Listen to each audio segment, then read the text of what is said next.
존경하는 국민 여러분, 그리고 김상희 국회 부의장님, 그리고 선배 동료 의원 여러분, 그리고 김부겸 총리님을 비롯한 국무위원 여러분, 저는 더불어민주당 시흥갑 국회의원 문정복입니다. 저는 오늘 이 자리를 빌어서 정부의 주택공급 정책에 따라 조성된 공공택지 지구 내의 교육 여건, 그리고 지방분권의 핵심인 지방교육자치권에 대해서 말씀드리려고 합니다. PPT 한번 띄워주실까요? 국무위원 여러분 잘 봐주십시오. 경기 인천 지역 공공택지 지구 내 학교 부지 현황입니다. 2006년도 기준으로 한 건데요. 그 설립이 57%고 미설립이 43%예요. 예. 지금 여전히 빈터로 남아 있습니다. 이유는 다 아시겠지만 교육부의 중앙투자심사위원회를 통과하지 못했기 때문입니다. 대표적인 사례를 들어보겠습니다. 예, 화성 향남 2지구입니다. 총 10개의 학교 부지 중에 5개가 설립되지 않았습니다. 다음, 안성의 아양지구입니다. 3개의 학교 부지 중에 2개의 부지가 공터로 남아 있습니다. 다음, 양주 고읍지구입니다. 6개의 학교 부지 중에 3개의 부지가 공터로 남아 있고요. 다음, 06년도에 지정된 시흥 장현지구입니다. 8개의 학교 부지 중에 2개의 부지가, 그리고 05년 목감지구 한번 띄워주세요. 05년도에 지정된 목감지구는 6개의 부지 중 1개가 공터로 남아 있습니다. 목감지구 사례를 한번 보겠습니다. 중학교 부지예요. 중학교 부지인데 학생 수가 부족하다는 이유로 아이들이 차도를 건너서 굴다리를 건너서 2.9km, 성인 걸음으로 해도 한 40분 넘게 걸어가는 저기 마을 끝에 있는 논곡중학교를 가게 됩니다. 시흥교육청은 정말 폭주하는 민원 때문에 업무가 마비되고 있습니다. 하지만 교육부는 중투위 뒤에 숨어서 아무것도 하지 않습니다. 소극적 국가행정의 폭력적인 저는 이면이라고 생각합니다. 국가가 지정한 공공주택 사업도 이 지경인데 도시개발법으로 한 택지지구 내의 학교 설립은 더 난감한 일이 아닐 수 없습니다. 교육부는 공공성이 아닌 낡고 모호한 기준으로 일관합니다. 경제성이라는 미명하에 불투명한 심사를 하는 동안 배움의 터전은 저렇게 공터로 남아 있습니다. 주택 공급 정책에 대한 국민들의 실망은 커져만 가고 있습니다. 왜? 국가가 약속해서 거기에 학교를 짓겠다고, 집을 짓겠다고 해서 약속을 했는데 왜 끊임없이 투쟁을 해야 하는지, 학교를 얻어내기 위해서 투쟁을 해야 하는지 알 길이 없습니다. 유은혜 사회부총리 겸 교육부 장관님 나와주시겠습니까?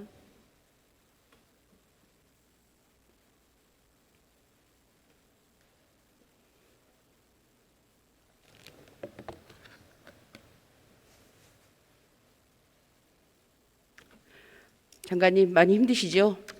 괜찮습니다. 네, 저 재밌는 얘기 해드릴게요. 저희 그 의원실에서 제가 이 중투위 관련한 질문하겠다고 하니까요, 보좌진들이 막 말리더라고요. 그래서 왜 말리냐 그랬더니 이거 중투위 연달에 밑보여서 그나마 시흥에 학교 못 지으면 어떻게 하시려고 합니까? 이래요. 그런데요, 우리 의원님들한테 저 학교 못 지어서 너무 속상해서 대정부 질문을 할 거예요 그랬더니 의원님들은 화이팅 그러시는 거예요. 이게 뭐냐면 고양이 목에 누가 방울을 달 거냐 이 얘기인 것 같아요. 그만큼 중투위가 거대한 권력을 갖고 있다라고 생각이 들어서 제가 좀 씁쓸했습니다.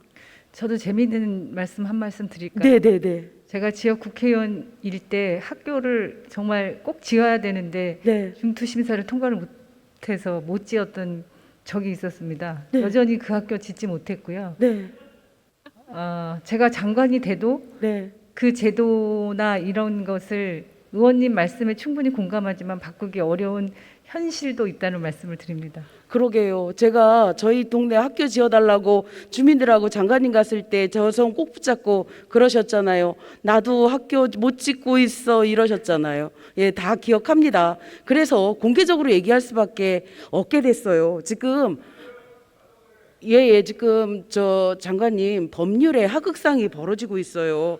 20년 전에 만든 하위 규정인 지방교육행정 재정투자사업 지침이 법률로 정한 국토개입법과 학교용지법 그리고 지방재정법이 명시하는 학교 설립 기준에 대한 위임위법의 한계를 넘고 있다고 생각을 해요.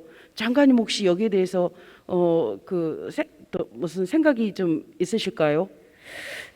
이제 법률적인 상황은 좀 더 면밀히 검토가 필요하다고 보고 있습니다. 그러니까 학교 설립이 필요한 그 지역과 또 전체를 봤을 때 학교가 그 시기에 현재의 요구에 따라서 모든 학교를 다 설립했을 때 생기게 되는 뭐 5년, 10년 후에 학령 인구가 이제 감소하게 되니까 이런 여러 가지 좀 종합적인 상황은 파악하고 고려해야 된다고 보고 있으나 의원님께서 말씀하신 대로 특히 서울, 경기의 수도권의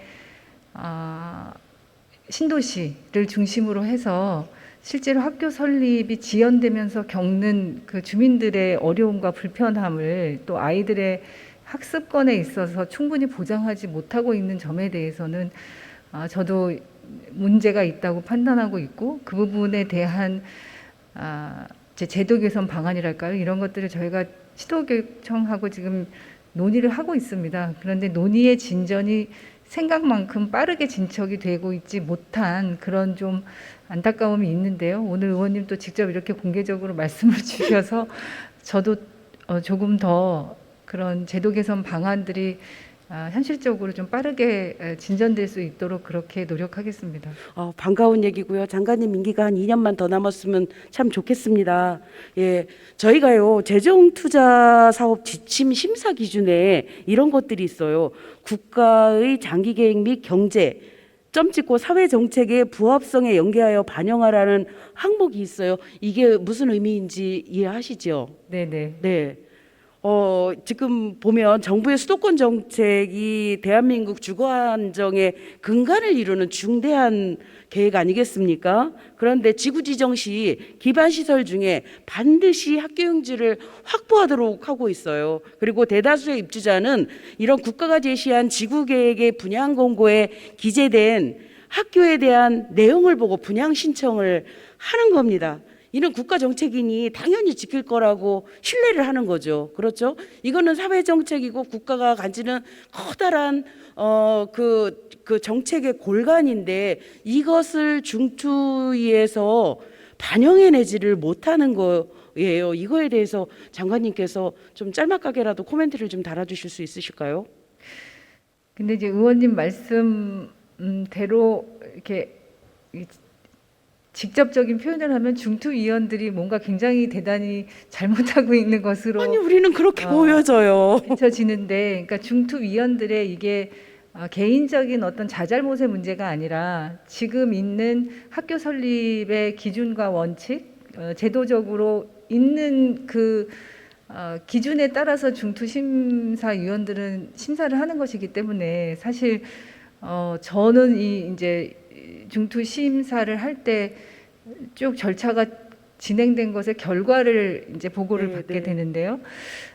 중투위원들 그 한 분 한 분이 무슨 개별적으로 이해관계가 있어서 자잘못이 있고 이런 거 아니지 않겠습니까? 그래서 저희는 이제 의원님과 또 여러 의원님들이 같은 그런 지역에서의 학교 설립과 관련된 어려움을 겪고 계시는 분들이 계시기 때문에 그리고 이제 무엇보다도 시도교육청이 학교 설립과 관련해서는 중투 심사를 할 때 정확하게 그 근거와 계획을 설득을 하고 발표를 해야 합니다. 그래서 1차적으로 시도교육청하고 학교 설립과 관련된 의원님 지적하셨던 제도 개선 기준과 원칙에 대한 점검들은 저희가 이제 책임 있게 추진해야 된다고 보고요. 네. 그러나 그 이외에도 설립이 지연되거나 이제 심사가 통과되지 않는 경우에 다른 원인들도 있습니다. 지금 의원님 말씀하시는 그런 외에도. 그래서 좀 이렇게 중투 심사위원들께 모든 책임을 이렇게 이렇게 말씀하시는 거는 제가 이제 제 입장에서 보면 네. 어쨌든 중투 심사 제도에 대한 여러 가지 시도교육청에 또 문제 제기도 있었고 저희도 이제 그런 부분들을 계속 협의를 하면서 이 현실적인 수요들을 반영해야 된다는 입장이기 때문에 그런 제도 개선 책들을 우선 잘 마련해 보겠다는 말씀을 드리고요. 이제 네. 그것이 변경이 되면 그 기준을 가지고서 위원들이 심사를 하고 절차를 밟을 것이기 때문에 지금 그 책임이 중투 심사위원들에게 다 이렇게 집중되는 것은 제가 좀 신중하게 말씀을 드려야 될 것 같습니다. 네, 네, 그렇습니다.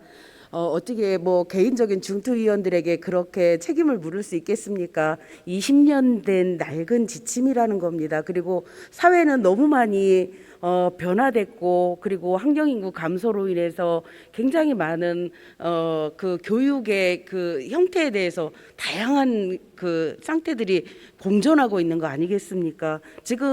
지금도 이제 정부의 주택 공급에 따라서 수도권에는 대규모 택지지구가 조성이 되고 있거든요. 그리고 지금 현재도 학령인구는 계속 감소를 하고 있는 거예요. 그러면 이 상황과 학령인구 감소에 맞춘 새로운 중투의 지침을 만들어야 될 때라고 생각합니다. 그 아까 말씀하신 총리님께서 말씀하신 그렇게 다시 뭐 제도를 좀 바꾸고 있다라고 하는 그 내용을 좀 더 간단하게 말씀해 주시면 어떨까요? 어떤 방식으로 하실 건지. 지금 제가 이제 구체적으로 다 설명을 드리기에는 조금 한계가 있고요. 앞서 이제 윤중병 의원님께서는 농어촌 지역의 학교 문제를 말씀하시지 않으셨습니까? 지금 학교가 이제 서울, 경기, 수도권은 학생들이 그 신도시에 밀집하면서 그 과밀학급 과대학교가 많은 게 이제 경기, 서울 순서고요. 네. 농어촌 지역의 학교들은 학생들이 없어서 학교가 계속 폐교가 되거나 그런 위기에 놓여 있는 현실입니다.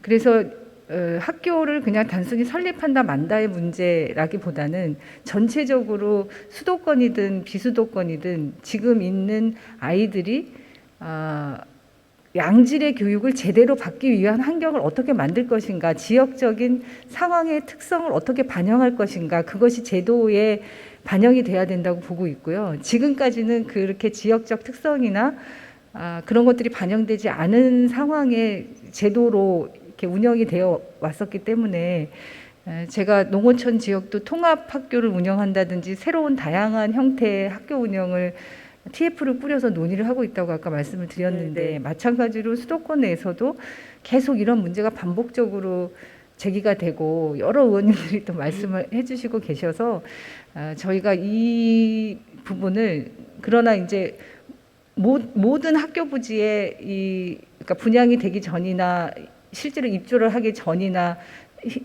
수요가 파악되지 않은 상태에서 무조건 학교 부지가 있다고 학교를 다 이제 사전에 설립할 수는 없는 상황이기 때문에 그런 조금 더 합리적인 그 시기, 기준 이런 것들을 조금 더 명확하게 하면서 학생과 학부모님들의 이 불편함을 덜고 네. 학습권을 보장할 수 있도록 네. 제도 개선 방안들을 마련하겠다는 말씀 드리겠습니다.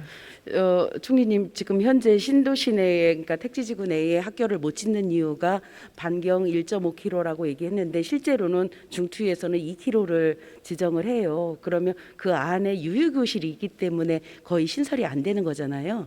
네. 그런데 이렇게 학령 인구가 감소를 하는데 무조건적으로 학교 신설을 배제할 것이 아니라 그렇게 남는 유휴 교실을 어떻게 지방 정부와 함께 공공 인프라로 활용할 것인지에 대한 의논을 먼저 하는 거가 어떨지 저는 그 장관님의 의견을 좀 듣고 싶습니다. 그러니까 저희가 그게 이제 학교 복합 시설 법으로 그러니까 학교가 지역 주민들과 함께 사용할 수 있는 여러 가지 그런 지역의 어떤 네트워킹을 할 수 있는 허브 역할이랄까요? 그런 것들을 학교가 할 수 있도록 하고 그래서 이제 학교 복합시설법도 통과가 돼서 저희가 이제 시행령을 지금 준비 중에 있는데요. 이 말씀하셨던 것처럼 현장의 그런 가장 좀 합리적인 방안 그거는 조금 지역마다 다양할 수 있을 거라고 봅니다. 그게 지금 기준으로는 사실 저쪽 조금만 가면은 유휴교실이 있어서 아이들 그렇게 배치하면 되는데 또 학교를 설립한다는 거에 대해서 매우 계속 이제 부정적인 의견들이 나오고 해서 설립이 지연되는 경우들이 굉장히 많지 않습니까? 그래서 말씀하셨던 것처럼 학교를 조금 더 다양한 형태의 지역사회의 거점으로 활용할 수 있는 것을 지역 주민들과 함께 지자체에서 교육청하고 그런 방안들을 제안하고 그 계획들을 세우면 저희가 그런 부분들은 좀 지역적 특성을 살려서 고려할 수 있도록 해야 하지 않을까 저는 이제 그렇게 생각하고 있고요. 그런데 제가 지금 이렇게 단언하게 이렇게 좀 확실하게 말씀을 드리지 못하는 것은 이제 이게 또 법 제도적 그 규정 이런 것들과 충돌되는 것이 없는지를 좀 살펴봐야 되기 때문에 어쨌든 지금 전체적인 방향에서는 이제 수도권과 농어촌 지역의 지역적 상황의 차이에 따른 학교 설립의 기준은 분명히 좀 달라져야 되는 부분들이 있기 때문에 그것에 맞는 제도 개선 책들을 마련하겠다는 말씀을 드리겠습니다. 예, 그 제도 개선 중에 가장 핵심적인 것이 교육 공무원들이 학교 관리에 대한 책임을 좀 면책해주는 방법이라고 저는 생각합니다. 교장 선생님들 학교를 일반인에게 열었다가 거기에서 사고가 나면 다 교장 선생님 책임 아니겠습니까? 그렇다라고 하면 학교의 관리 주체를 지방 정부로 이양을 하고 교장 선생님이나 선생님들은 그 아이들의 교육에 전념할 수 있도록 제도를 조금 고쳐주는 것이 어떨까요? 그러니까 저희가 지역 주민들에게 학교를 개방하고 복합시설로 사용하게 되는 경우에 그 관리의 책임은 지자체장에게 부여하는 것으로 그렇게 하고 있고 그런 것들을 법 기존의 학교 시설을 개방하는 것에 대해서도요. 그러니까 복합화하는 거 말고 기존의 학교를 일반인들에게 공개하는 것도요. 그 부분까지 지금 이 법에 담을 수 있을지는 조금 다시 한번 검토가 그래야만이 필요하고요. 학교라는 유휴 공간들이 그 시민들에게 국민들에게 널리 사용될 수가 있거든요. 돌봄이라든가 이런 지역아동센터들 몇십만 원씩 내는 임대료 내고 쓰는 거 그 교실 빌려주면 돈 안 내고 써도 되잖아요.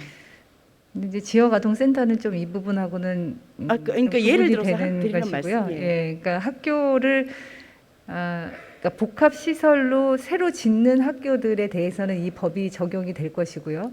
기존에 있는 학교들은 사실은 이제 주말에 운동장을 개방한다거나 뭐 체육관을 개방한다거나 해서 주민들이 시설을 함께 사용할 수 있도록 하는 것은 지금도 하고 있는데 그 부분은 이제 학교마다 지역마다 교장 선생님들의 또 그런 입장에 따라서 차이가 있는 것으로 알고 있습니다. 그런데 그 부분까지 확대해서 다 적용할 수 있는지 여부는 저희가 다시 한번 검토해 보겠습니다. 시간이 짧아서 자세한 얘기는 저희가 담당자하고 좀 긴밀하게 얘기를 나누도록 하겠습니다. 네네.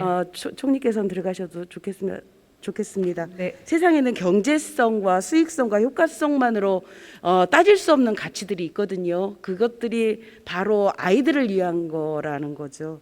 예, 그래서 앞으로 우리가 모두 공평한 교육의 기회와 그다음에 안전한 환경 그리고 따뜻한 돌봄을 위해서 교육부가 많이 힘써 주셨으면 좋겠고요.